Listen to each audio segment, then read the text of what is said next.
Hi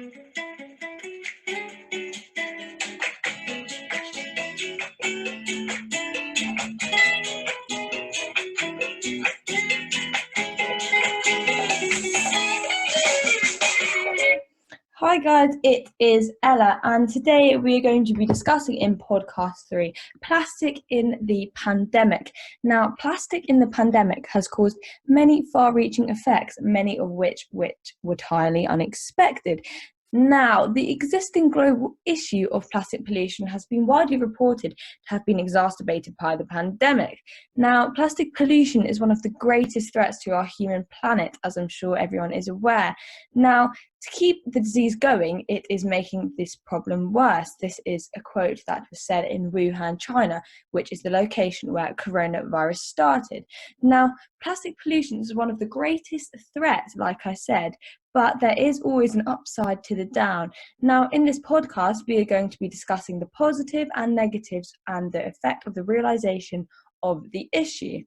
Now, as I'm sure you're all aware, we entered a lockdown last year in March 2020, followed by another one this year in January.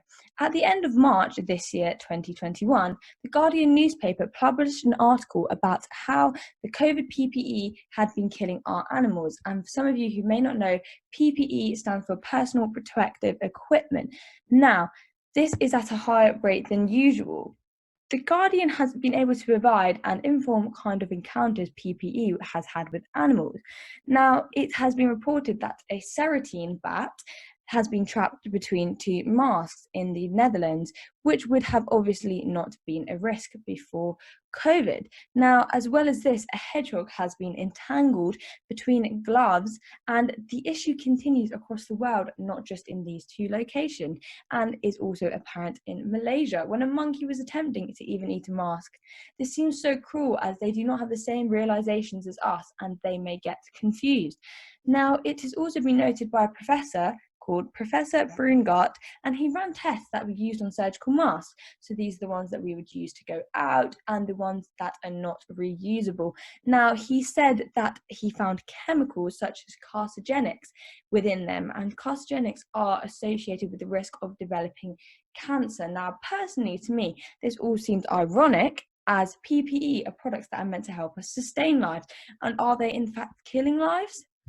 Now, although the pandemic has been extremely far-reaching, although not all effects on the pandemic have been a threat to the natural world. Now, in the early days of mass lockdown last year, 2020, restrictions of human activity did have many positive impacts on the pandemic towards our environment. Now, there are many unexpectancies from COVID. So due to the lack of noise pollution, whales were able to communicate better, as there was no boating traffic, and bird songs can be used to now attract mates, and this was due to the less noise pollution.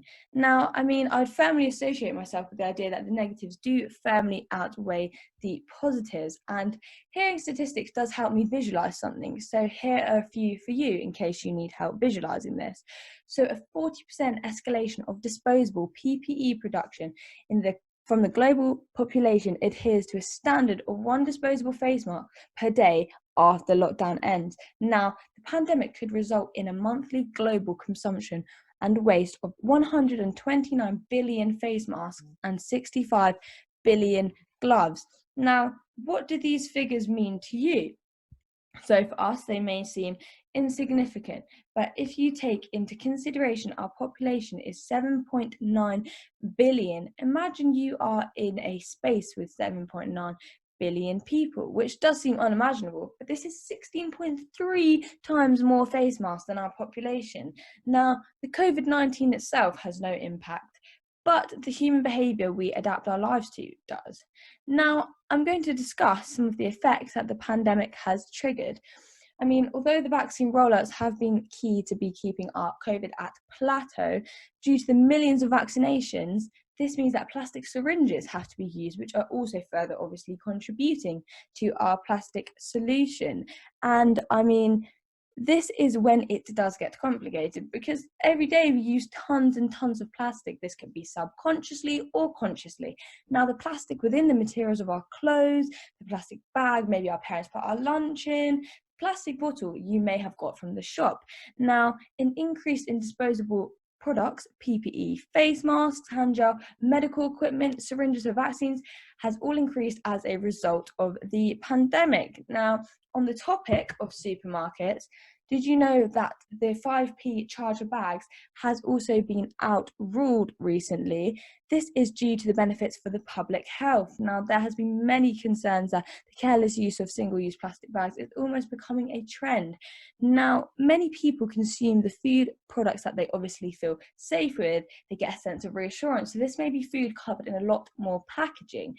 Now, this has often and has still currently triggered aggravation from many outsiders, as pre-coronavirus, reducing the use of our plastic intake was a main sustainability goal.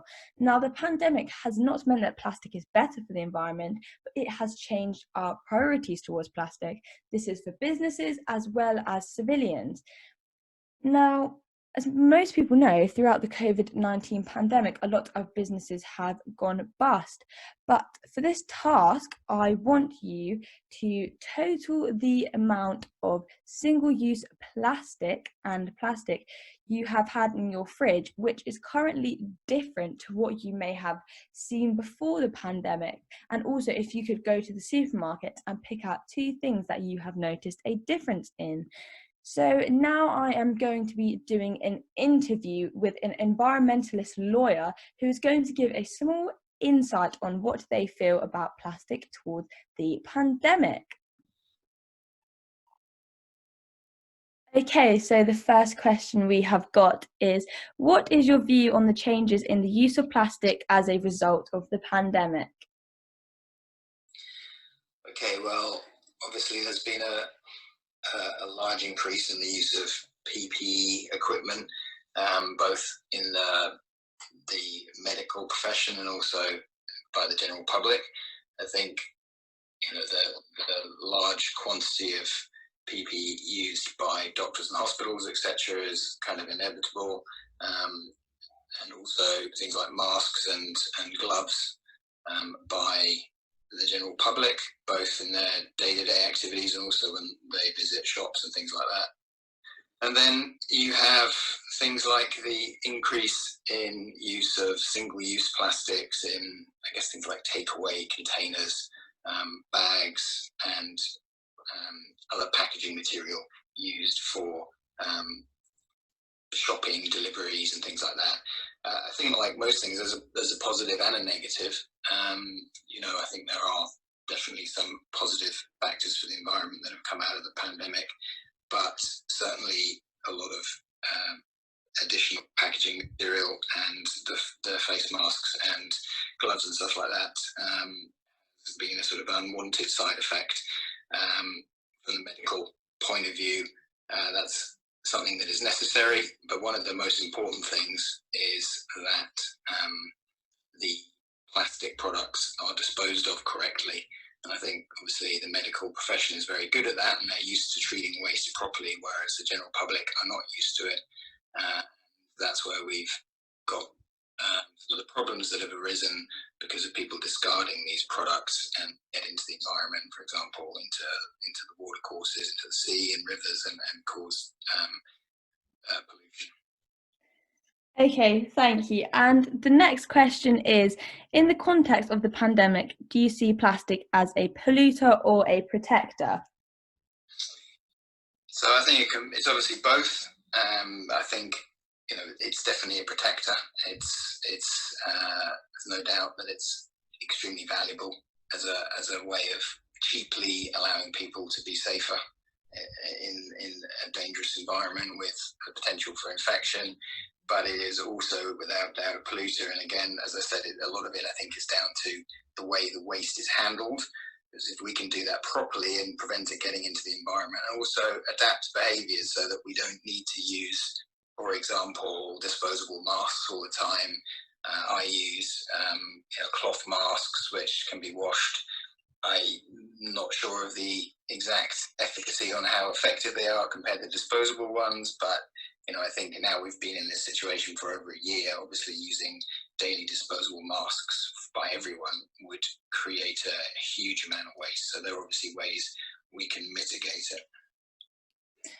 And our final question is, do you see the changes in behaviour as permanent or reversible? I think it's a very interesting one, because I think the pandemic has had many changes on the way we behave, and it's a completely unprecedented situation. It's allowed people to really take stock of the way they live, the way they behave. And I definitely feel that there have been some positives on that, both for the environment and lots of other things. People being able to work from home has allowed them to, many benefits. It's obviously cut down on travel and pollution that way. People are doing more cooking at home. It's true that they're utilising takeaway services as well, but they're also not buying their takeaway sandwiches at lunchtime, a lot of people in the office. So there are positives in terms of that. I think there was a great deal of momentum before the pandemic for changes in the way we use disposable products. So things like coffee shops allowing you to use reusable cups, and these sort of zero waste stores where you bring your own containers. I do think that people have had a chance to think about things during the pandemic, and I do think that momentum is hopefully quite ingrained, and I think that provided we can make the necessary safety changes that we need so everyone can stay safe, that people will return to that more environmentally conscious sort of mentality. And as I said, I think the key thing is, if we have to use these products, and there's no doubt we will have to use them in a sort of safety medical context, that they are treated correctly and disposed of correctly.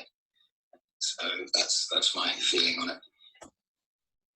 So that is our interview, and I hope you have all felt very informed by this podcast and see what changes you can make for plastic.